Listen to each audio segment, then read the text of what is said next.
Bonsoir. Voilà, je vais vous parler en fait de plusieurs sujets qui concernent en fait Jésus, les origines du christianisme. Alors, il y a la question des brebis égarées, donc qui fait que Jésus n'est pas venu pour les non-juifs. Il y aura une petite question très rapide sur les actes des apôtres, sur la parole de Dieu, et puis sur la mort de Jésus. Alors, je vais essayer d'être bref dans des matières qui ne sont pas faciles. Alors, la première chose, c'est que je suis évidemment croyant, mais que j'ai un regard historique sur les choses. Pour moi, c'est pas parce qu'on a en fait un texte appelé Évangile, qu'il a été écrit il y a 2000 ans, enfin, ce serait plutôt 1850 ans qu'il a été écrit, c'est-à-dire bien après la mort de Jésus, enfin qu'il a pris sa forme définitive. Euh, c'est pas pour autant qu'il faut prendre tout pour argent comptant. Alors, une recherche historique, on n'est pas censé faire quand on est croyant. Quand on est croyant, on croit, la recherche historique, c'est pour les autres. Mais en fait, si on ne fait pas de recherche historique, on arrive très vite à des contresens. Je vous explique.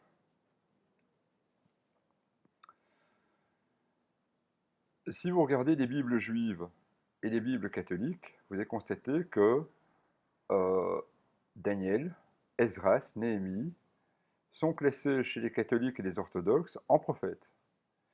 Chez les juifs, ils sont classés en autres écrits. Avant, ils étaient classés en prophètes, mais on a décidé de les rétrograder de place. Alors, officiellement, si Daniel, Esdras, Néhémie ont été classés en autres écrits, c'est parce qu'ils contiennent des termes araméens. Ça, c'est la version officielle. C'est pas vrai. En fait, quand on fait de la critique historique, on a constaté que Daniel connaissait très mal l'époque à laquelle il est censé avoir vécu. Il connaît par contre très très bien l'époque qui précède la révolte contre les Séleucides. Diverses sources, des suggestions, nous font penser que le livre de Daniel a été lu au Rassidim. Alors les Rassidim, c'est quoi? Ce sont des juifs qui ont participé à la révolte contre les Séleucides en moins 167. Et en fait, il faut savoir que l'empire séleucide était immense. Il s'étendait de la Syrie à l'Inde. C'était un empire surpuissant. Il n'avait été battu qu'une fois, c'est par Rome. Et donc, les Juifs résistent et vont écraser l'empire séleucide. En fait, les empereurs séleucides vont tout le temps devoir envoyer des troupes pour empêcher les révolutionnaires juifs de prendre leur indépendance. Et chaque fois, les Juifs vont gagner, avec des pertes énormes, mais ils vont gagner, ou en tout cas mettre l'Empire en difficulté. Et donc l'Empire séleucide va purement et simplement se disloquer. C'est-à-dire que le territoire est tellement vaste que les cités, voyant que les empereurs s'affaiblissent, vont en fait prendre elles aussi le chemin de la révolte, et c'est ce qui va contraindre les Séleucides à accorder aux Juifs leur indépendance en moins 152, en nommant Jonathan Maccabée, le frère de Judas Maccabée, grand prêtre de Jérusalem et ethnarque de Judée. Alors la Judée, c'est très simple, c'est un tout petit État, c'est Jérusalem avec 10 kilomètres autour. Tout le reste, c'est l'Empire syriaque. Voilà. Donc le livre de Daniel a profondément motivé les troupes juives pour en fait se révolter et gagner contre les Séleucides malgré les pertes, malgré la difficulté. C'est un petit pays, hein. C'est un peu comme si, je sais pas, le Luxembourg devait affronter une coalition de l'Allemagne, de la France, des Pays-Bas, et ben le Luxembourg gagne. Contrairement à toute attente, ben, il gagne. Voilà, c'est à peu près l'idée, ça vous donne une idée de ce qui s'est passé. Alors, le livre d'Esdras de Néhémie, là je prépare une étude dessus. Bon, c'est à nouveau, ce ne sont pas des textes qui sont de la bonne époque.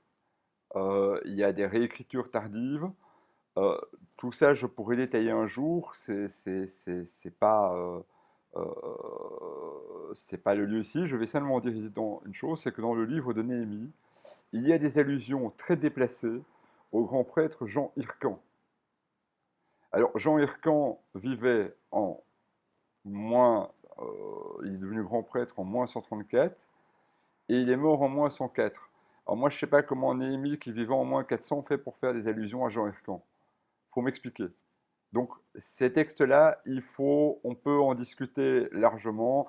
Idem pour le livre d'Esther, qui ne sont pas de la bonne époque, mais qui contiennent quand même des choses intéressantes, comme le livre d'Esdras, la partie sur Zorobabel. Bon, c'est pas ça l'important. En critique historique, on essaye de trouver une date à un texte. Et en fait, on constate que quand un livre n'est pas de la bonne date, généralement, il connaît très mal l'époque à laquelle il est censé avoir été écrit, et par contre, il connaît très bien des événements qui lui sont tout à fait contemporains et normalement étrangers. Et c'est ce qu'on va constater avec les évangiles. C'est-à-dire que les évangiles étaient un texte prophétique qui a été tout le temps enrichi. C'était des copies bâclées, donc ça a circulé de main en main. Les gens n'y faisaient pas attention, et donc ça s'est progressivement transformé. Et donc il y a eu des erreurs qui ont été faites.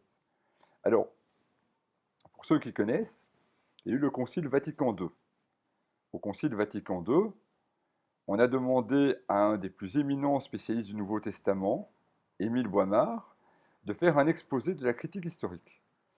Et Émile Boimard a dit, ben voilà, c'est simple, l'évangile original, c'est un protomarque, c'est pas tout à fait le marque qu'on a, sans la résurrection et sans la mort de Jésus. Pourquoi? Parce qu'il y a tellement de réécriture dans cette partie-là que le texte a été... Il y a eu des problèmes. Et c'est normal. Ils n'ont pas connu Jésus, ceux qui ont écrit ces textes, et donc ils ne savent pas comment les choses se déroulaient en 30, et donc fatalement, ils ont raconté un peu n'importe quoi. Donc ça, je le montrerai à la fin du live, enfin à la fin de la vidéo. Alors, il est devenu, en fait, bon, quand il y a un débat entre chrétiens et musulmans, bah, en fait, les musulmans demandent en général, bah voilà, en fait, Jésus, il dit, je ne suis venu, je n'ai été envoyé qu'aux brebis perdues de la maison d'Israël. Alors, en fait, ça se trouve dans la cananéenne. En fait, il dit deux fois cette parole. Il le dit d'abord en Matthieu 10,6. En fait, quand il envoie ses disciples, il dit n'allez pas vers les païens, n'allez pas vers les Samaritains, mais allez plutôt vers les brebis perdues de la maison d'Israël. Alors, bon, bah, c'est simple. En fait, il faut comprendre. Tout ça se situe en fait dans le début de la prédication de Jésus, où il y a peu de disciples. Donc, il y a en Judée à l'époque de Jésus, il y a des juifs, mais il y a aussi des non-juifs, qui sont souvent des païens. Donc, Jésus voulant en fait développer rapidement son ministère, pour apprendre sa doctrine, il faut déjà avoir des bases de judaïsme. Pour l'instant, il estime que ses disciples sont trop peu nombreux, donc il faut d'abord augmenter les disciples, et puis après, on verra pour apprendre à des non-juifs qui ne connaissent même pas les bases du judaïsme, pour en fait leur proposer ces bases, et puis l'enseignement de Jésus en plus. Donc ce verset, là, est très simple à comprendre. Alors, le deuxième verset, c'est donc, bon, on va situer l'histoire, elle se trouve en Marc et en Matthieu. Donc en fait, c'est en Matthieu 15, 21, 28, en Marc 7, 24, 30. Alors grosso modo, Jésus est à Tyr, il y a une femme dont la fille est malade, possédée d'un esprit impur, et elle demande à Jésus d'avoir pitié et de la guérir. Et Jésus ne veut pas, enfin les disciples disent elle doit se casser, et il dit je n'ai été envoyé qu'aux brebis perdues de la maison d'Israël, donc ça ne me concerne pas.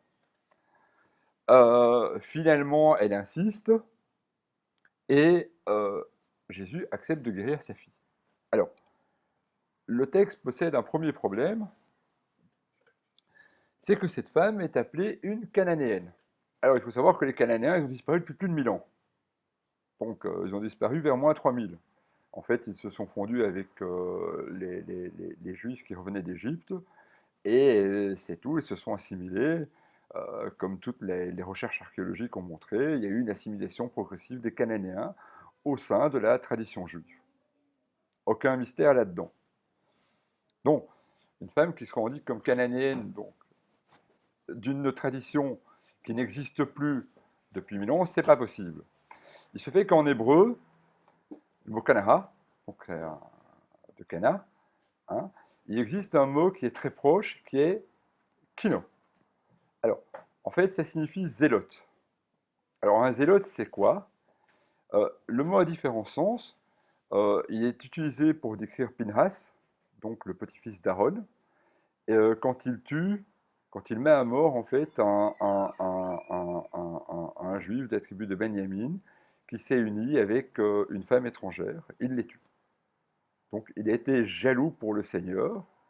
Zélote, c'est jaloux pour le Seigneur, et on le félicite de ça, puisque c'est dans la lignée d'Aaron que vont et que va être que on va que tous les prêtres de tous les Kohen, tous les Kohanim sont des descendants d'Aaron. Voilà. Donc, alors le mot en fait à l'époque de Jésus a pris un autre sens. Il désigne en fait en général les extrémistes pharisiens. Bon, on entre dans des sujets complexes, hein, mais disons que on va peut-être, je vais pas approfondir cette fois-ci, on approfondira ça une autre fois. En fait, les zélotes sont des extrémistes pharisiens. Mais ce n'est pas que cela. En fait, chez Flavius Joseph, les convertis au judaïsme ne s'appellent pas des prosélytes, mais s'appellent des zélateurs du judaïsme. Donc, en fait, cette cananéenne, ce n'est pas une cananéenne, c'est une zélatrice du judaïsme. Alors, il faut savoir une chose, quand on veut parler du christianisme et du judaïsme, les chrétiens, en fait, ont complètement oublié le judaïsme. Alors, la première chose, si vous allez trouver un rabbin pour vous convertir, dire voilà, je trouve que votre religion, la religion juive est superbe, je veux me convertir, ben, le rabbin il va te dire ah ben non, je veux pas, c'est pas possible, non, non, etc. Il va te refuser. Et alors, il faut insister. Et vous insistez, insistez, et quand il voit que vous êtes vraiment motivé, qu'il vous dit il y a énormément de commandements, et vous continuez, que bon, bah, c'est pas facile, bon, bah, on connaît, on sait que les Juifs sont persécutés. Donc, et il lui explique tout ça. Et si malgré ça il continue, ben, en fait, dans les époques anciennes, on le circoncisait. Bon, aujourd'hui, en fait, on vous fait passer un cours d'un an pour vous apprendre comment pratiquer les commandements de la Torah.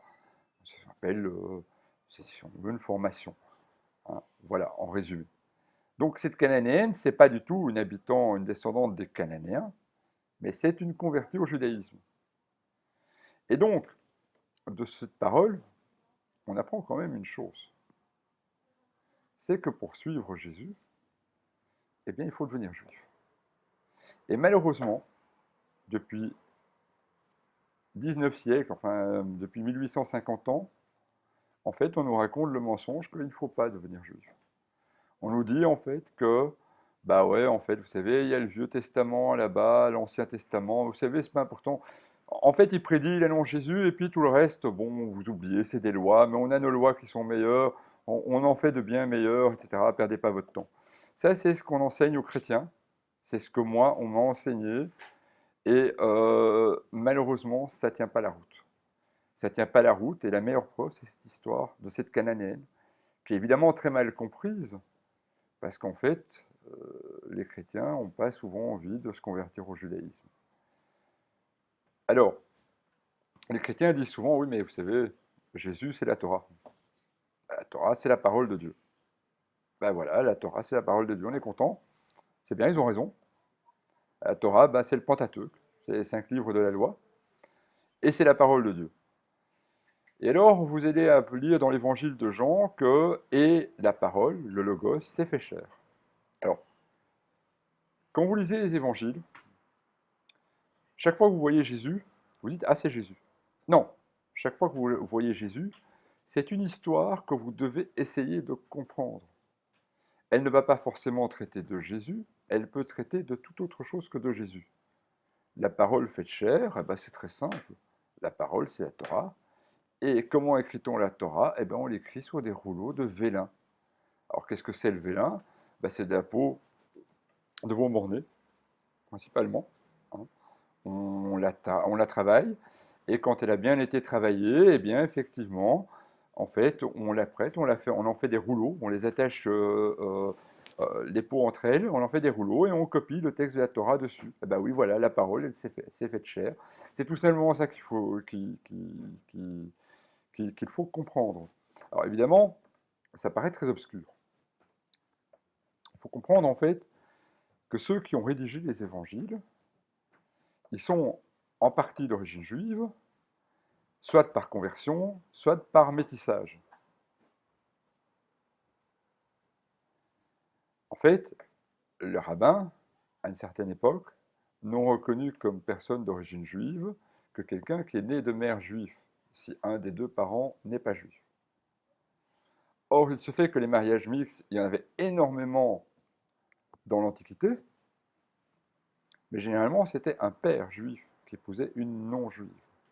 Ça veut dire que pour les rabbins, leur enfant n'était pas juif. Mais il n'empêche que pour les écoles du judaïsme hellénistique, les enfants étaient juifs.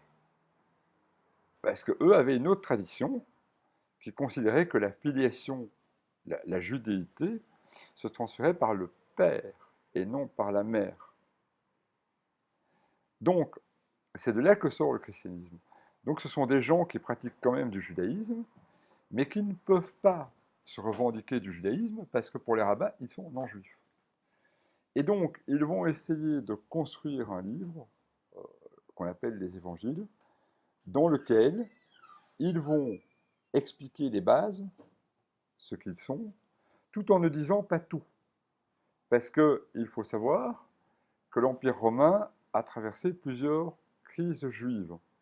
En fait, les Juifs, les Judéens, se sont révoltés en 66-70, en 115-118 et en 132-135, à cause de l'Empire romain. Mais ça, les Romains ne sont pas prêts à l'entendre, à l'époque. C'est dans cette perspective-là que sont écrits les évangiles. C'est-à-dire dans une perspective où, en fait, tout ce qui est juif est suspect. Les Romains ne veulent pas de juifs dans l'Empire romain. Ils veulent bien des juifs en Galilée, sous surveillance militaire, mais ils n'en veulent pas ailleurs. C'est tout. En 115-118, il faut savoir qu'après la révolte de Clitos, la révolte des communautés, tous les juifs ont été déportés hors des provinces. Ils ont tous reflué en Judée, ce qu'on appelle Israël et Cisjordanie aujourd'hui. Ça, c'est le point qu'il faut comprendre. Et donc, les gens qui n'ont pas reflué, ils n'ont pas été renvoyés en Judée parce que pour les Romains, ils n'étaient pas juifs. Mais eux, ils pratiquent le judaïsme. Or, ce qui caractérise la Rome antique, c'est le culte impérial. Alors évidemment, c'est quelque chose qu'on ne connaît pas bien. En fait, le culte impérial, c'est très simple. Vous savez, les gens, en fait, ils voyaient une statue de l'empereur de Rome, n'importe qui, hein, je veux dire Tibère ou que sais-je encore, et ils s'arrêtaient, ils se mettaient à lui adresser des prières, et ils lui offraient de l'encens, comme s'il était Dieu. Ben voilà, ça c'est le culte impérial. Et le culte impérial, il n'était pas facultatif, il était obligatoire. Les seuls qui étaient dispensés du culte impérial, c'était les juifs. Les chrétiens ne l'étaient pas.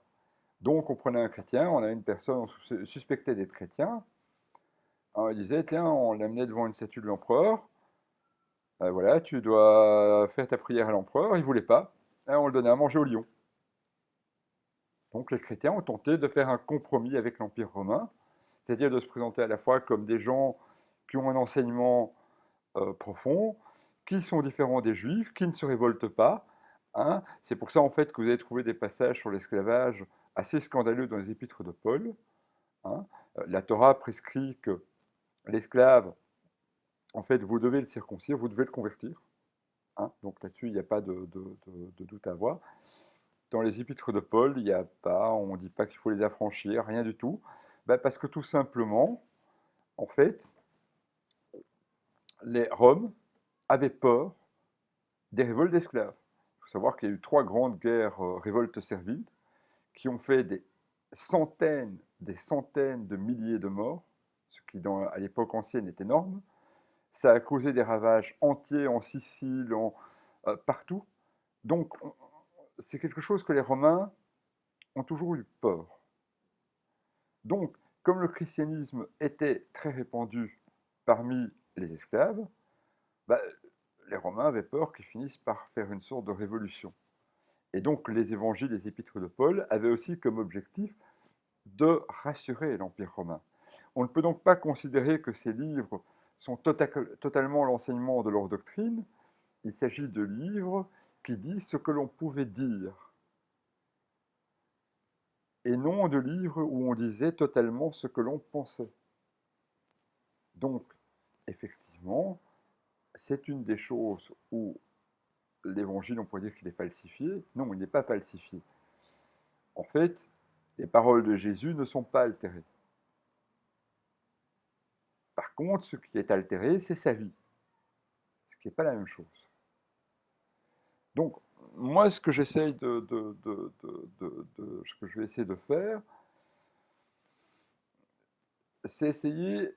Donc, vous voyez, par rapport à l'épisode de la Cananéenne, en fait, l'idée que parce que Jésus a dit je n'ai été envoyé qu'aux brebis perdues de la maison d'Israël, en fait, ça veut simplement dire que le chrétien doit se judaïser. Le logos fait chair, c'est la Torah. Vous devez étudier la Torah. Il ne faut pas prier Jésus, il ne faut pas croire en la Trinité. C'est pas pour autant que Jésus n'est pas le Messie. Rien à voir. Mais simplement, les évangélistes pourront tout synthétiser sous le nom de Jésus. Après, à vous de comprendre. Si vous comprenez, c'est bien. Si vous ne comprenez pas, c'est tant pis. Vous devenez chrétien et vous restez ignorant. Alors, le sujet qui était, en fait, c'est un peu le sujet de la semaine, Karim Al-Hanifi, en fait, qui est musulman, dans un débat, en fait, a dit qu'il croyait que Jésus avait bien été crucifié. Alors, en fait, il a donné un très bon argument. J'avais une fois discuté de ça avec lui. J'avais dit, mais écoute, dans le Coran, moi j'ai l'impression que c'est une réponse au traité Sanhedrin. Il m'avait dit, oui, écoute, on en discutera à l'occasion, je suis occupé de réfléchir dessus. J'avais laissé à ses réflexions, et puis c'était tout. Donc, ça semble un passage cohérent. Donc, il se fait qu'il y a des gens après qui ont réagi en disant, mais non, c'est pas vrai. Une vidéo. Et à un moment donné, en fait, des musulmans, en fait, donc, ont fait une réponse à Karim, et ils ont dit, plus ou moins que, bon, en fait, voilà. Donc, ce collectif a dit, a prétendu que euh, il n'y a pas eu de crucifixion réelle de Jésus dans le Coran, et ils ont seulement dit que Karim joue un peu trop sur les mots. Donc, en fait, Karim dit que comprend que le passage coranique est une réponse à Sanhedrin, au traité Sanhedrin 52b, dans lequel les rabbins disent qu'ils ont exécuté Jésus. Et en fait, le Coran dit que c'est pas vrai, sans quoi je suis tout à fait d'accord. Et alors, la réponse à Karim, c'est de dire, mais non, oui, en fait, ouais, on sait que c'est les Romains qui l'ont exécuté, mais en réalité, derrière les Romains, il y a les Juifs. Donc, c'est pas une réponse à Sanhedrin, c'est tout simplement la réalité que les Juifs sont responsables de la mort de Jésus. Eh bien, malheureusement pour eux, ils ont complètement tort. Pourquoi ils ont tort? C'est très simple. En fait, la première chose qu'on doit savoir, je vais donner ici un petit tableau. Hein, je veux dire, parce que maintenant on va parler de la mort de Jésus, donc de sa mort, et je vais vous montrer qu'en fait, les Juifs n'ont rien à voir avec sa mort. En fait, d'abord, vous devez savoir qu'il y a deux dates dans les évangiles. Si on suit l'évangile de Jean, Jésus a été exécuté le 14 Nissan. Si on suit les évangiles synoptiques, il a été exécuté le 15 Nissan. Donc, déjà, il y a un problème. Alors, Jean, il a une réflexion théologique. En fait, il essaye de comparer Jésus à l'agneau de Dieu. Et donc, fatalement, pour lui, il est clair que en fait, il s'agit de faire de Jésus, de dire qu'il est mort au moment où l'agneau pascal était offert en sacrifice, c'est-à-dire le 14 Nissan dans l'après-midi. L'évangile de Jean est très tardif. Il donne des informations intéressantes, j'y viendrai plus tard, mais malheureusement, ce n'est pas la bonne version. C'est une version réécrite. La bonne version, c'est celle des synoptiques. Jésus a bien été exécuté le 15 Nissan. Alors, tous les historiens ont dit, oui, mais attendez, donc il est arrêté la nuit, il passe en procès devant le Sanhédrin, il passe en procès devant Pilate, il est torturé, il est crucifié et il meurt en un jour. On ne sait pas faire ça. Il y a plein de gens qui ont fait remarquer, c'est pas possible. Bon, voilà, ça c'est en résumé. Alors il se fait que dans les années 40, enfin, fin des années 40, début des années 50, on a trouvé des manuscrits dans le désert de Judée, manuscrits qu'on appelle manuscrits de la mer Morte ou manuscrits de Qumran. Et ces manuscrits nous ont montré une secte juive qui était inconnue.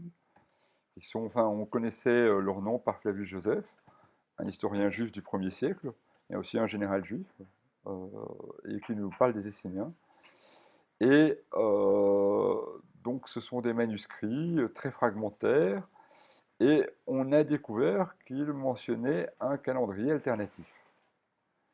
Alors, c'est un calendrier qui est complètement différent du calendrier juif rabbinique. C'est un calendrier de 364 jours. Il faut savoir que le calendrier juif rabbinique, je vous le résume très simplement, il suit les phases de la Lune. Donc le nouveau mois, c'est la nouvelle Lune. Il y a 12 mois par an. Et comme il y a un décalage par rapport à l'année solaire, en fait, on rajoute un mois tous les 3 ans, plus ou moins. On ne va pas épiloguer, c'est le principe. Et le calendrier essénien, en fait, il fait 364 jours. Donc ça veut dire que tous les 4 ans, il perd 5 jours par rapport à l'année solaire. Alors, c'est pas beaucoup, hein, on est bien d'accord, c'est pas énorme. Mais dans la réalité, ça finit par faire beaucoup. Après 40 ans, c'est comme 50 jours. Alors, il faut savoir que toutes les fêtes juives ont un rapport avec l'agriculture. Donc, s'il y a une dérive trop importante du calendrier, on ne sait plus correspondre avec les phases agricoles. Alors, euh, une certaine Annie Jobert, en fait, a remarqué l'aubaine que pouvait représenter ce calendrier, parce que ça faisait presque 1500 ans qu'on se demandait comment ça se fait qu'il y avait 2 dates dans les évangiles qui étaient donnés. Jean disait le 14 Nissan et les synoptiques le 15 Nissan. Donc elle nous a pondu un texte qui s'appelle La date de la scène. Alors bon, malheureusement, elle a fait beaucoup de découvertes, mais elle n'a pas totalement compris le calendrier essénien, parce qu'elle ne savait pas où se placer la semaine intercalaire. En effet, c'est impossible qu'il n'y ait pas eu de semaine intercalaire, et ça, les manuscrits ne l'ont pas documenté. Alors, je ne vais pas expliquer comment ça se passe, mais disons que j'ai trouvé un moyen d'insérer la semaine intercalaire, et je peux vous dire qu'il n'est pas la possibilité de faire correspondre les 2 dates. Par exemple, dans les années, grosso modo, dans les années où vécut Jésus, il n'y a pas une seule fois où un 14 Nissan pharisien serait un 15 Nissan essénien. Enfin, c'est pas, pour les Esséniens, il n'y a pas de 15 Nissan, c'est le 15-1. On ne trouve pas ça. C'est pas possible, il y a toujours plusieurs jours de décalage, presque une semaine. Donc, il faut oublier. Et il faut arrêter de dire qu'il y a 2 dates. Non, il n'y a qu'une date. Il est mort le jour de la scène. Alors, un certain nombre, parmi les chrétiens, ils ont l'évangile, on dit, mais le 15 Nissan, s'il est mort, le Sanhédrin est fermé. Donc, en fait, ils nous ont. En fait, il faut savoir que le 15 Nissan, dans la Torah, dans le livre de l'Exode, 12, 19, si je me souviens bien, c'est en fait Mikra Kodesh. Alors, ça veut dire quoi? Ça veut dire que c'est une convocation sainte.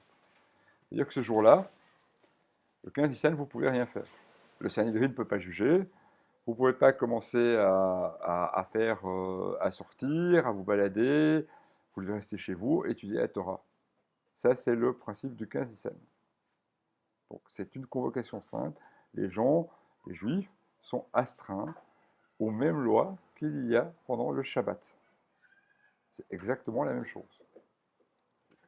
Alors, avant de continuer, je je vais simplement toucher un mot. Euh, J'aurais peut-être dû d'ailleurs commencer par ça, j'ai pas fait, tant pis. Euh, En fait, on sait que c'est le 14 Nicène, parce que tout simplement, enfin, on sait d'après l'évangile de Jean que c'est le 14 Nicène, parce que quand les chefs sont devant Pilate, ils ne veulent pas entrer dans la maison de Pilate pour ne pas se souiller, pour pouvoir manger la Pâque. Alors bon, donc c'est que le sacrifice pascal n'a pas encore eu lieu. Si on suit les évangiles synoptiques, le soir du 15 Nicène, Jésus célèbre l'Eucharistie, le repas pascal avec ses disciples. Donc c'est qu'on est juste après le sacrifice pascal, qui a lieu le 14 Nicène, avant le coucher du soleil. Alors, il y a une chose qu'on ne sait pas vraiment dans le monde chrétien, c'est que dans le monde juif, les jours commencent au coucher du soleil et pas au lever ou à minuit. Donc, quand le soleil se couche le 14 Nicène, on est le 15 Nicène. Si par exemple on est le mercredi 14 Nicène au coucher du soleil, on devient le jeudi 15 Nicène. Alors pourquoi est-ce que c'est comme ça? C'est d'après la Torah. Il y a eu un soir, il y a eu un matin. Le soir précède le matin. Donc, on doit effectivement considérer que la nuit précède le jour. Donc, excusez-moi un instant.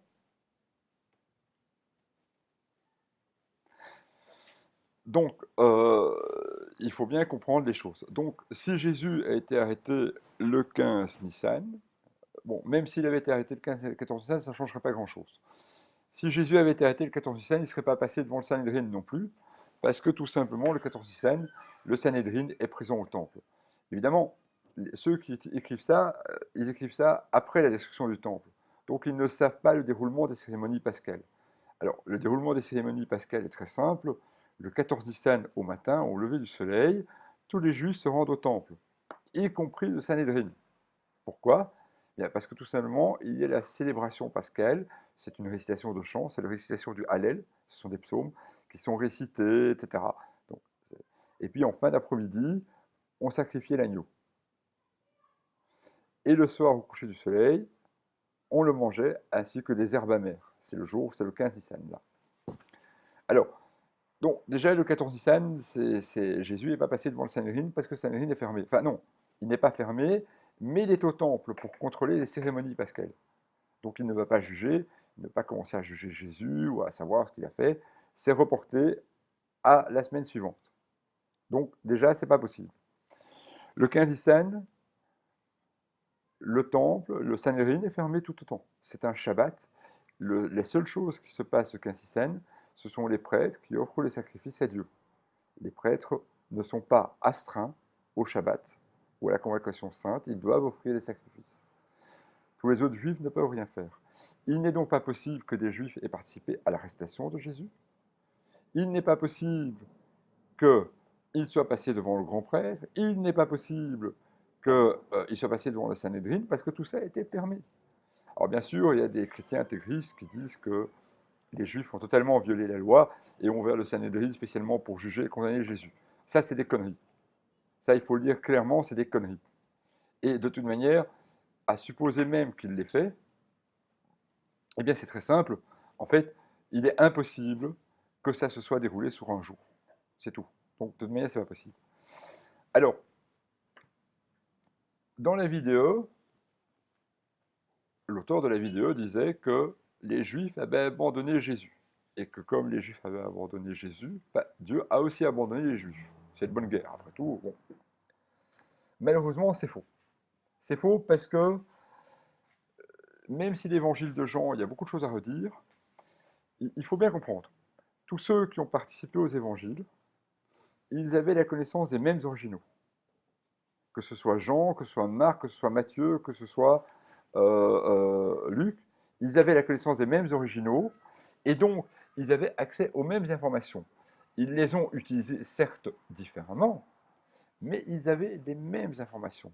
Et donc, ce qu'ils ont transformé dans un évangile a été conservé dans sa forme originale dans un autre, même s'ils ne la comprenaient plus.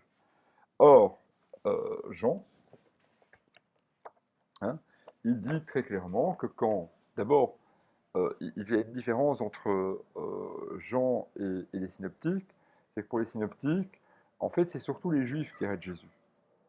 Pour Jean, c'est surtout les Romains qui arrêtent Jésus. Et quand ils viennent arrêter Jésus, Jésus leur demande, est-ce que vous venez m'arrêter moi ou mes disciples et moi? Alors bien sûr, on va vous broder dessus que c'est parce qu'il ne voulait en perdre aucun, qu'il a dû se sacrifier. Non, c'est des conneries, ça. C'est des conneries. Donc, on est le 15 Nicène. Le soleil est couché, donc il y a eu le repas pascal, il l'a mangé avec ses disciples, il était au jardin de Gethsémani, et puis les légions romaines sont venues l'arrêter, peut-être guidées par Judas, on n'en sait rien, mais je pense que Jésus était suffisamment connu, on n'ait pas besoin de quelqu'un pour l'identifier. Donc, il faut que les choses soient claires. Donc, ils viennent l'arrêter, et Jésus demande, m'arrêtez-moi ou seulement moi ou les autres? Et qui a en fait sorti son épée. Il tranche l'oreille d'un prêtre. Bon, malheureusement, il n'y a pas de juif là, donc c'est évidemment une invention. C'est une copie de Flavius Joseph. En fait, euh, le le neveu du grand prêtre Hircan II, qui s'appelait Antigone Mattathias, a coupé l'oreille de son oncle parce qu'il avait en fait collaboré avec Hérode. Et il avait favorisé Hérode et il avait persécuté les justes. Et donc, en fait, Hircan II a eu une punition pour qu'il ne puisse plus jamais être grand prêtre. Euh, Antigone Mattathias, Antigone Mattathiaou, lui a fait couper les oreilles. Parce que si tu as les oreilles coupées, bah, tu ne peux plus être grand prêtre. Voilà. Tu ne peux même plus être prêtre d'ailleurs. Enfin, tu portes toujours le titre, mais tu ne peux pas exercer au temple. Donc c'était une punition. Donc c'est une imitation de ça, c'est pas compliqué. Je n'ai même pas épilogué là-dessus. Et donc, il faut savoir qu'à l'époque de Jésus, le Shabbat était beaucoup plus strict qu'aujourd'hui. Si les pharisiens, si les rabbins en fait avaient déjà autorisé certaines choses, les pieux, les chassidim par exemple, étaient restés très stricts. Si pour eux, il y avait un animal qui tombait dans un puits, on n'allait pas le sortir, on laissait l'animal là, tant pis. S'il y avait un humain qui tombait dans un puits, on pouvait l'aider, à condition de ne pas utiliser une échelle. Il fallait pouvoir l'aider ou qu'il remonte par ses propres moyens. Sinon, on ne pouvait pas l'aider. Donc, en fait, on respectait strictement le Shabbat. Or, pendant la révolte contre les Séleucides, il y a eu une dérogation qui a été faite. En fait, elle a été faite par le père de Judas Maccabée, Mattathias Asmonéen. Alors, qu'est-ce qui s'est passé? En fait, c'était un jour de Shabbat, et les Grecs, donc les soldats séleucides, savaient que les Juifs ne se défendaient pas le jour de Shabbat. Et donc, ils ont encerclé les Hassidim, et ils les ont tués, parce que les Hassidim refusaient de sortir leurs épées pour se battre de manière à ne pas enfreindre le Shabbat. Et donc Mattathias Maccabée, Mattathias Hachmonaï, a décidé que un jour de Shabbat, un juif peut se défendre et sortir son épée s'il est attaqué. Mais il ne peut le faire qu'à titre personnel. Donc, il faut bien comprendre la question de Jésus. Est-ce que vous venez m'arrêter moi ou est-ce que vous venez nous arrêter tous? Comme les Romains lui disent qu'on ne vient d'arrêter que lui, il dit à Pierre, c'est très simple, parce que c'est Shabbat. Si on ne vient pas l'arrêter, il ne peut pas se défendre. Il n'a pas le droit de sortir son épée pour le protéger. Et Jésus choisit de ne pas se défendre. Donc, il dit, c'est pas possible, vous ne pouvez pas me défendre. On est Shabbat. Le texte des évangiles ne le dit pas, mais les phrases qui sont conservées nous permettent de comprendre qu'on est bien Shabbat. Et donc, les Romains, en fait, arrêtent Jésus et l'emmènent probablement directement devant Pilate, qui n'attendait que ça. Alors, il faut savoir que Pilate, on a au moins 3 sources pour Pilate, les évangiles. Flavius Joseph, Philon d'Alexandrie. Alors, Pilate, il était corrompu, c'était une brute, c'était un tueur, c'était un Romain, mais bon, son grand plaisir, c'était de tuer des gens. Il faut savoir que Pilate a été finalement renvoyé à Rome en 37, enchaîné, tellement en fait il provoquait des dégâts en Judée. Pour en fait le préfet, donc la Judée était soumise, enfin le procurateur de Judée, le préfet de Judée était soumis au préfet de Syrie, et le préfet de Syrie a estimé que, enfin le nouveau préfet de Syrie a estimé que fallait arrêter les problèmes avec Pilate et l'a renvoyé en fait à Rome enchaîné pour qu'il soit exécuté. Donc en fait un préfet ne pouvait être exécuté que sous ordre de l'empereur. Il était renvoyé devant l'empereur. Il a eu de la chance, c'est que Tibère est décédé avant qu'il ne soit exécuté. Donc c'est tout. Alors Pilate, c'est une sombre brute. Vouloir commencer à lui prêter des sentiments humains par rapport à Jésus, c'est vraiment c'est du délire. C'est en fait c'est là où on voit, c'est là où il y a vraiment eu une falsification des évangiles, c'est qu'en réalité, à un moment donné, ceux qui ont écrit les évangiles ont voulu donner le beau rôle aux Romains. Donc ils ont innocenté les Romains dans la mort de Jésus. Mais c'est les Romains qui ont tué Jésus. Et les Juifs, en fait, il faut bien comprendre la magouille de Pilate.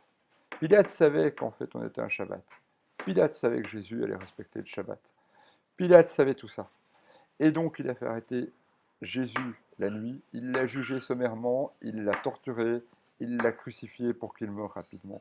Pour qu'en fait les Juifs voient devant eux sa mort, en sachant qu'ils ne pouvaient pas intervenir pour le libérer, parce que c'était Shabbat, parce qu'il n'était pas attaqué personnellement, et parce que, voilà, et ce sont les raisons. C'est le sadisme de Pilate envers les Juifs qui a voulu leur montrer, voilà, moi j'ai tué votre Messie, j'ai tué votre Messie devant vous et vous ne pouvez même pas le libérer, parce que vous êtes tenus à respecter le Shabbat.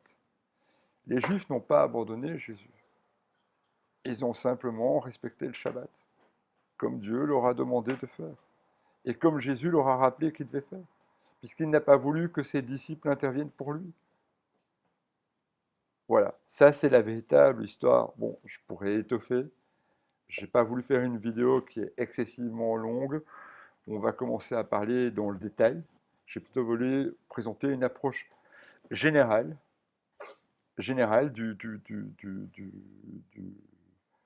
de la mort de Jésus et de vous montrer simplement qu'en fait, même si en fait on voudrait interpréter le verset du Coran 456, ils ne l'ont ni tué ni crucifié, bah oui c'est vrai.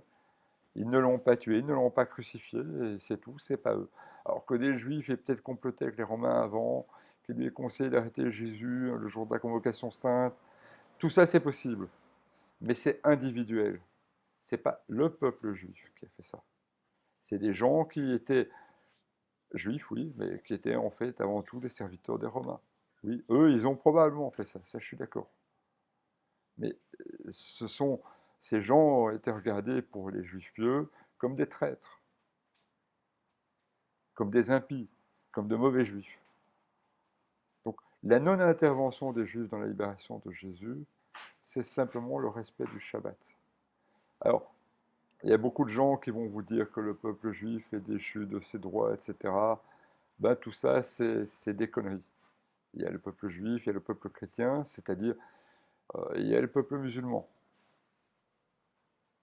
Les trois peuples, on a des différences. Et pour les musulmans, il faut savoir que si Dieu avait voulu qu'on soit une seule communauté, on serait une seule communauté, on ne l'est pas, ben voilà, on a des différences. Mais par contre, on a, et ça il faut le dire, plus de problèmes textuels avec nos textes que les juifs et les musulmans. On a des problèmes textuels parce qu'on ne lit plus la Torah, donc on ne comprend pas, en plus on ne connaît pas le judaïsme, donc il y a énormément de choses qui nous échappent dans les évangiles, parce que c'est avant tout un texte juif. Donc il faut bien comprendre que en fait il y a les chrétiens en fait voient les évangiles comme une œuvre historique. Je vais presque dire en fait dans le Talmud vous avez la Haggadah et la Halakha. La Haggadah, c'est des histoires. On vous dit à quoi la chose ressemble. Et la Halakha, c'est la voie. C'est ce qu'il faut faire, ou ce qu'il ne faut ne pas faire, ou ce qui n'a pas d'importance. Ça, c'est la halakha. La Haggadah, c'est l'histoire. C'est un rabbin qui a vu ceci, et il raconte une histoire, etc., etc. Parfois, les Haggadah servent à expliquer une halakha, on déduit d'une Haggadah une halakha, une loi, un règlement, un mitzvot, une mitzvah, un commandement. Ça arrive, c'est vrai, mais la Haggadah, c'est une histoire. On vous dit à quoi la chose ressemble. En fait, les évangiles, ce n'est pas de la halakha, c'est de la Haggadah. C'est-à-dire, on vous dit à travers un personnage historique, qui réellement, qui était le Messie, ce qu'il faut faire. Mais on le dit de manière à ce que les Romains ne comprennent pas. Et malheureusement, nous, on comprend ça comme étant une œuvre historique, et non comme étant une œuvre symbolique. On ne comprend pas non plus que ceux qui ont rédigé les évangiles ont été obligés de faire un pas vers Rome. Bon, il faut savoir, quand les évangiles sont rédigés, c'est probablement... Bon, rédigés, c'est pas vrai. Quand ils prennent leur forme définitive, hein, les évangiles sont d'abord pas très répandus. Marcion témoigne, quand il était à Rome, il a trouvé un évangile. Un évangile. Il a fait le tour du monde.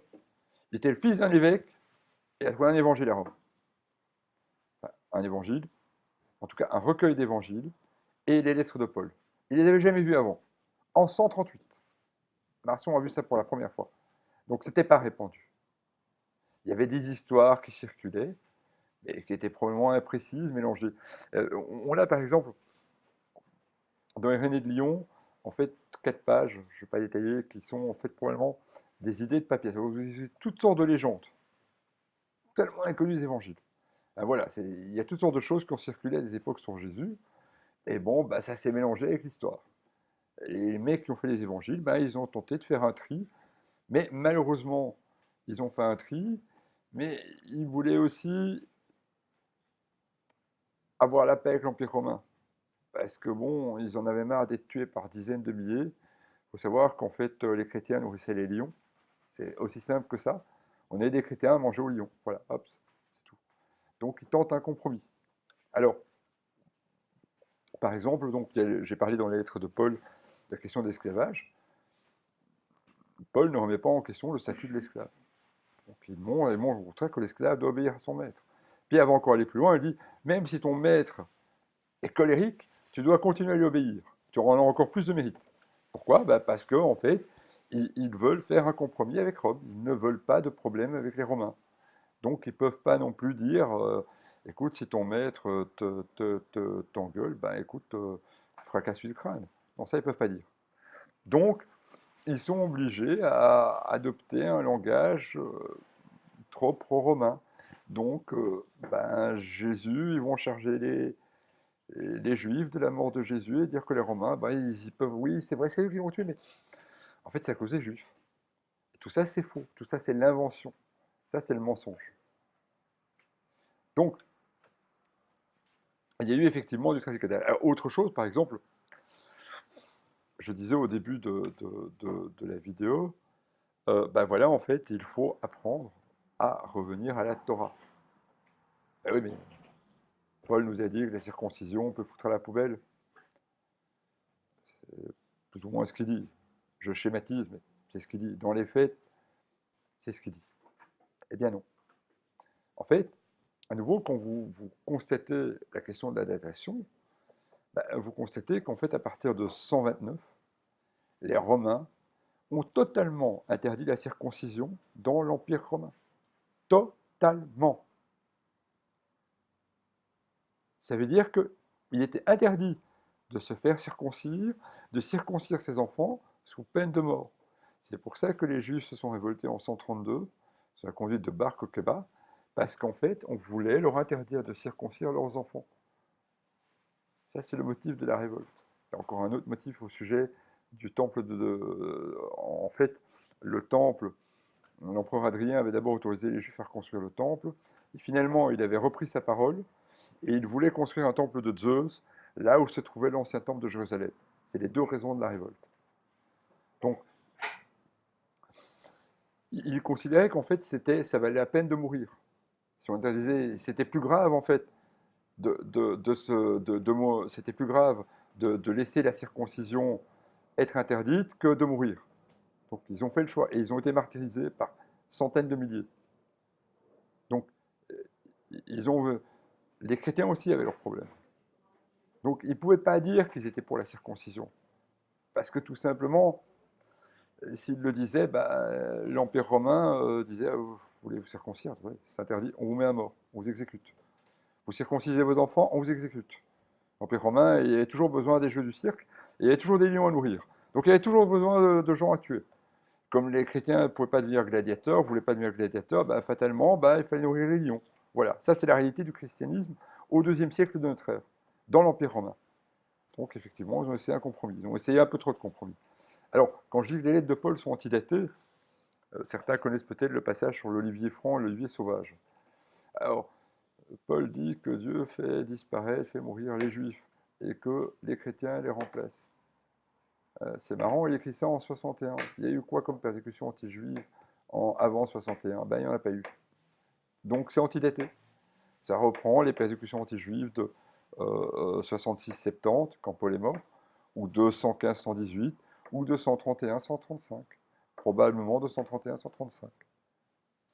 Donc, il y a une question de datation, et quand on comprend la véritable date des évangiles, on comprend qu'il y a des choses qui ont été dites pour des raisons bien précises, qui n'étaient pas ce que les auteurs pensaient, mais qu'ils étaient obligés de dire parce que surveillés par l'Empire romain, parce qu'ils prenaient des risques énormes, parce qu'ils risquaient leur vie à chaque instant, parce que soit ils devaient adorer l'empereur, la statue de l'empereur, lui offrir de l'encens et trahir Dieu, et comme ils ne voulaient pas trahir Dieu, ben, ils étaient exécutés.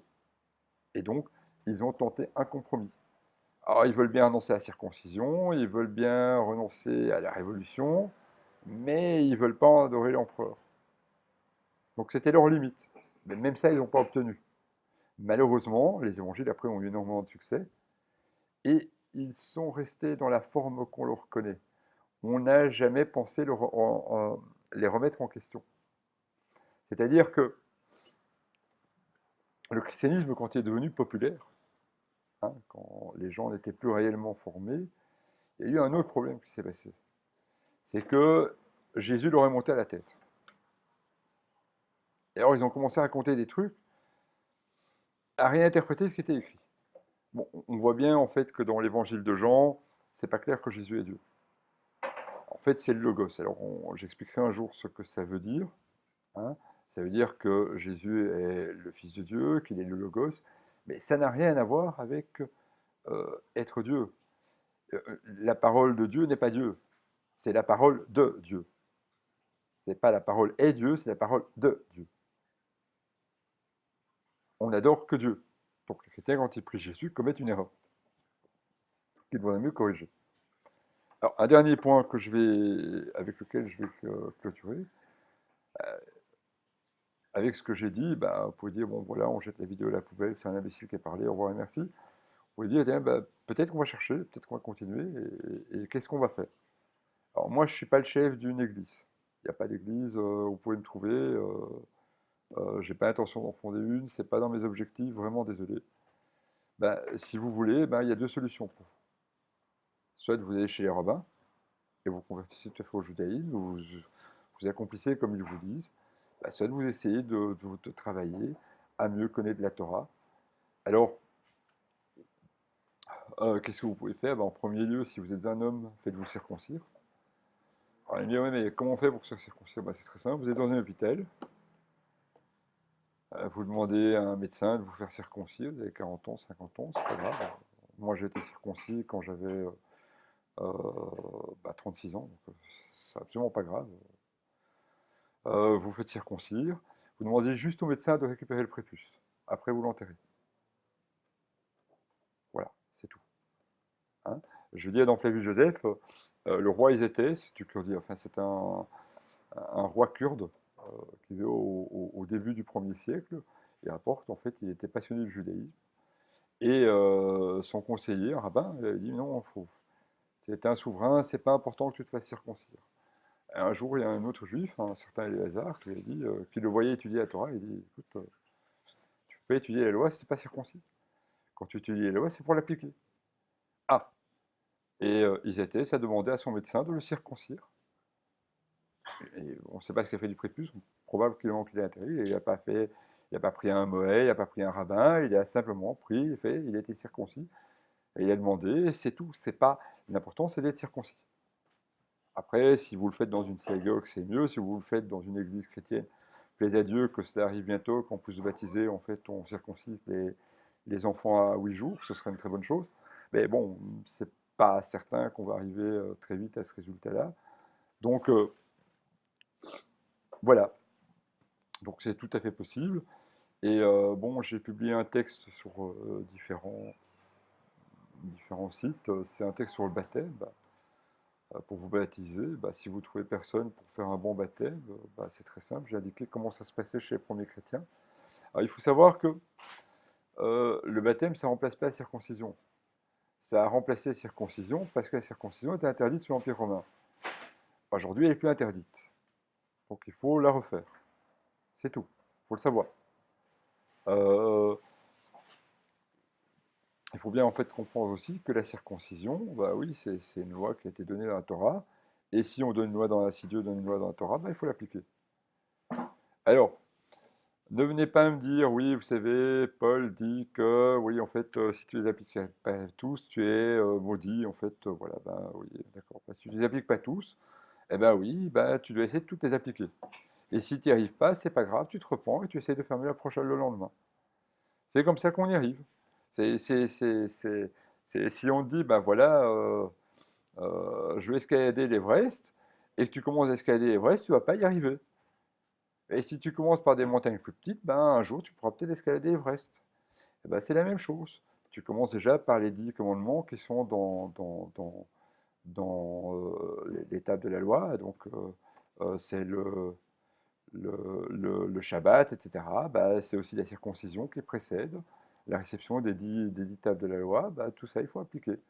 Et puis, vous continuerez à appliquer les autres commandements, et c'est tout. Il n'y a pas de problème à ça. Et puis, essayer de faire comprendre à d'autres que Jésus, pour le suivre, il faut d'abord devenir juif.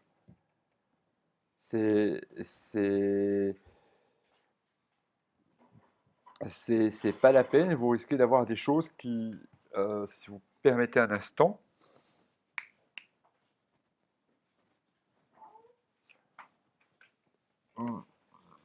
parce que voilà, il y a ma femme et mon fils qui sont à côté, donc voilà, je leur demande de ne pas faire de bruit, de se faire discret et de s'éloigner le temps que je termine la vidéo. Ça va bientôt être fini. Votre souffrance aura bientôt pris fin. Donc, même la circoncision, c'est pas important de le faire dans une synagogue. Ce qui est important, c'est que le prépuce soit enterré. Ça peut être fait par un médecin. Donc, je vous encourage, si vous êtes vraiment chrétien, à le faire, à vous faire circoncis. Je vous encourage à manger kasher. Alors, c'est pas évident de manger kasher, et vous devez savoir que le poulet peut toujours être mangé. Le poisson aussi. Ce serait mieux de faire comme les anciens Hassidim faisaient, ils égorgeaient le poisson et ils le vidaient de son sang. Si vous mangez, vous ne pouvez pas manger de la viande saignante, donc pas de viande crue. Des choses simples. Pourquoi? C'est pour vous maintenir dans une certaine, comme Dieu vous a demandé de vous maintenir. C'est dans la Torah, c'est pas moi qui invente, c'est la Torah qui le dit. Et puis avec le temps, vous verrez qu'il y a des commandements. Alors les commandements, c'est aussi une éthique de vie. C'est aussi réfléchir à vous-même. Si vous trouvez un portefeuille par terre, il y a peut-être 1000 euros dedans, mais il faut le rendre à son propriétaire. C'est comme ça. C'est apprendre à penser. Il y a aussi une chose qui est très importante que Jésus a appris, c'est d'aimer le prochain. Alors, le prochain, d'abord, c'est celui qui est proche. Ça, c'était la base. Et Jésus, il est étendu, c'est à tous les hommes. Donc, si tu trouves un portefeuille d'un mec qui est un païen, ou qui est n'importe quoi, dis pas, ouais, mais je peux le garder parce qu'en fait, non, mais son portefeuille, si ça avait été un chrétien, j'aurais rendu, mais un païen, je ne rends pas. Non, même si c'est un païen, tu dois lui rendre. Il ne faut pas commencer à épiloguer, à chercher midi et 14 heures. Il faut il faut appliquer à tous les hommes la même chose. Même s'ils sont injustes, même s'ils font des erreurs, il faut les respecter en tant qu'hommes. Il faut leur rendre leur portefeuille. Parce que c'est à eux, c'est pas à toi. C'est la même chose en tout. Tout le temps réfléchir en fait, et pas commencer à faire des distinctions entre nous on est des bons et eux c'est des mauvais. Non. Nous, même si on est des bons et que même si eux sont des mauvais, il y a un adage du Talmud qui dit que quand un juste persécuté et quand un juste Quand un impie persécute un impie, et quand, en fait, quand un impie persécute un juste, Dieu est du côté du juste persécuté. Et quand un juste persécute un impie, eh bien, Dieu est du côté de l'impie persécuté. Dieu, il est toujours du côté du persécuté. Il faut toujours vous dire ça. Tout le reste, c'est pas juste. Donc, si vous commencez, à partir du moment où vous comprenez ça, vous comprenez en fait l'essentiel. Il y a des lois à suivre, il y a des commandements, des règles de pureté, mais il y a aussi des lois éthiques. Les lois éthiques, je vous les ai résumées. À partir de ça, vous pouvez tout déduire. Vous savez si vous pouvez rouler, si vous pouvez faire plus que du 60, du 50 à l'heure dans une ville, ou plus que du 60 à l'heure. Vous savez que vous ne pouvez pas parce que vous mettez la vie des autres en danger. Vous ne pouvez pas mettre la vie des autres en danger. Donc vous ne pouvez pas le faire, point à la ligne. On peut déduire très facilement tout ce qu'il faut faire sans aucun effort. C'est très simple. Il faut toujours penser à ce qu'on peut au prochain. Tout le reste, c'est faux. Il ne faut pas critiquer les autres. On ne critique pas les autres, on les respecte. Voilà. Bon, voilà, je pense que la vidéo a déjà été assez longue, donc il y a plus ou moins 1 heure de vidéo. Mon Dieu, que ça passe vite. Voilà. Bon, ben, je vais essayer de continuer des vidéos, de vous expliquer. Et je vais essayer d'expliquer ce que je tente d'expliquer par écrit depuis longtemps, savoir que le christianisme, ben, en fait, veut dire aussi qu'on doit l'appliquer. Si dans nos Bibles, il y a l'Ancien Testament, c'est pas pour qu'on le jette à la poubelle. C'est pas le nouveau codicile qui annule l'ancien, non. Le nouveau codicile développe de meilleurs moyens de comprendre l'ancien en de nouvelles circonstances. Et les nouvelles circonstances, c'est quoi? Ben, c'est deux choses. C'est l'extension de l'amour du prochain à tous les hommes, et pas seulement aux siens. C'est la première chose. Et c'est la venue des non-juifs dans la Torah. Ça, c'est ce qu'il faut retenir. Le fait que des non-juifs deviennent pratiquer les commandements, c'était un changement. Avant, le Talmud, enfin, la Haggadah rapporte une histoire que Dieu a donné a proposé la Torah au monde, et ils n'ont pas voulu. Ils ont dit, ah non, non, ça ne nous intéresse pas. Il y en a un qui a dit, bah ouais, en fait, qu'est-ce qu'il y a dedans? Ah, tu ne voleras point. Ouh là là, garde ta Torah, Seigneur. Il y en a un autre qui a dit, qu'est-ce qu'il y a dedans? Tu ne tueras point. Garde ta Torah. Et un autre, tu ne te débaucheras point. Ah non, non, ouh là là, garde ça seulement. Loin de nous tout ça. Et les Juifs l'ont accepté. Et en fait, progressivement, Jésus, de son temps, a constaté qu'un certain nombre de non-juifs commençaient en fait à respecter la Torah, à respecter les préceptes que Dieu avait édictés dans la loi. Et donc, c'était un changement. Avant, les païens ne voulaient pas, je veux dire, faut bien comprendre, le paganisme était très proche de notre époque. Je veux dire, si vous viviez à Babylone, par exemple, 1 jour par an, les femmes pouvaient sortir et coucher avec qui elles voulaient, même si elles étaient mariées, elles s'en foutaient. Pour eux, c'était très bien. Et elles le faisaient même plus qu'1 jour par an et personne ne disait rien. Le mari faisait la même chose, tout le monde était très content comme ça. Et c'est pas ce que dit la Torah. La Torah, elle ne dit pas qu'on doit vivre comme ça. La Torah, elle demande qu'en fait, on se marie, qu'on ait des enfants, qu'on les éduque, qu'on ne se trompe pas. Donc, elle demande des choses claires, des choses qui sont importantes, qui sont à la base de nos vies. Voilà, c'est des choses comme ça. Et si vous voulez vivre autrement, ben, vous êtes un païen, puis c'est tout. Euh, mais c'est pas comme ça, c'est pas l'enseignement de Jésus. Alors il y a aussi une chose, c'est que l'enseignement de Jésus, c'est pas le pardon en répétition. Ah, j'ai fait une connerie, super. Allô Jésus, tu peux me pardonner, s'il te plaît, j'ai un peu déconné. Bah, t'as déconné, mon vieux, ben écoute, maintenant il faut assumer. Il faut arrêter de déconner, d'abord. Et puis il faut te repentir parce que tu as déconné. Et puis il faut changer de vie. Voilà, ça c'est ce que tu dois faire. Tout le reste, c'est le vrai enseignement. Il faut arrêter avec le pardon des péchés, la confession, aller chaque semaine à confesser tous les jours. Ah ouais, j'ai péché, écoute, ça on te pardonne. Ouais, j'ai volé, j'ai fait le mal, etc. Mais on te pardonne. Non, on ne te pardonne pas. Non, non. Parce qu'il y a aussi une chose, il faut savoir, le pardon des péchés, c'est jamais que le pardon des fautes involontaires, des fautes par ignorance. C'est quoi une faute involontaire? Je vais terminer là-dessus. Une faute involontaire, c'est, voilà, un homme ne peut pas avoir de contact avec une femme qui a ses règles. Parce que pendant la période de ses règles, il est considéré comme impur. Ça, c'est ce que dit la Torah. Si tu touches cette femme, tu deviens impur. Mais tu ne sais pas qu'elle a ses règles. Donc, tu ne sais pas que tu es impur. C'est une faute involontaire.